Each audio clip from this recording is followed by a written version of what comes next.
Why, hi everyone, I'm BJ Cocaine. I'm such a huge fan of the Edgar series. I literally had my name changed legally to BJ Cocaine after one of the characters. I'm like such a fangirl of the Edgar films. I just can't even breathe. It's like, oh my god, how good are those old horror movies? But in this video, I want to count down my most subversive moment in Edgar history. Morcar was like this visionary director, and he was way ahead of his time. He was like this amazing feminist in the 1930s and stuff, and it's like, oh my god. Anyway, let's count down the top 7 most subversive moments. You thought I would be like 10 or top 5, didn't you? Why 7? Subverted you. Anyway, so number 7 is from Edgar the Fourth back in 1945. See, up until this point, these just been like these old school vampire movies, and they're great and all, but like White Knight was just this like boring white dude hero, and Damsel was like, hey, save me, hero. But in this film, Morcar was just, he totally flips that shit around, totally. And now Damsel's wearing this like kick-ass safari suit and hat and just blasts Edgar the Fourth and literally carries White Knight over her shoulder. That was like so progressive back then. I just like, I can't even believe it. Number 4. Number 4.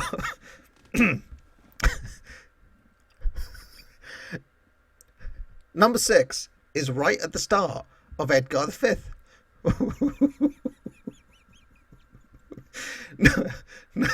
Number 6 is right. Number 6 is right at the start of Edgar the Fifth. Number 6 is like right at the start of Edgar the Fifth, when Damsel just straight takes to like, she takes the kiss right to White Knight, just like she's the man.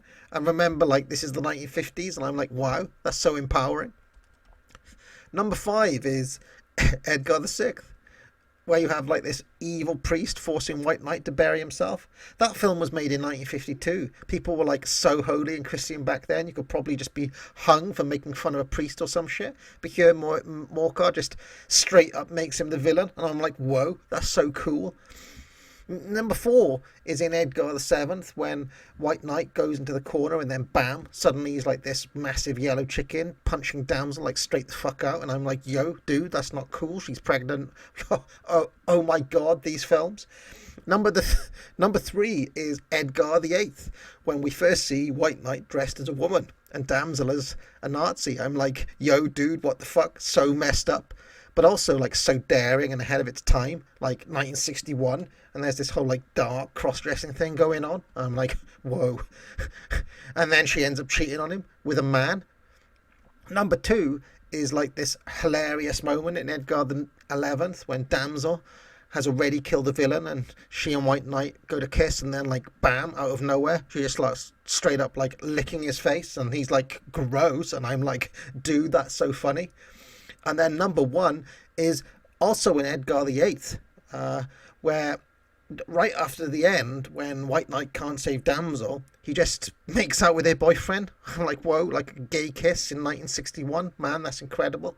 This series, I tell you.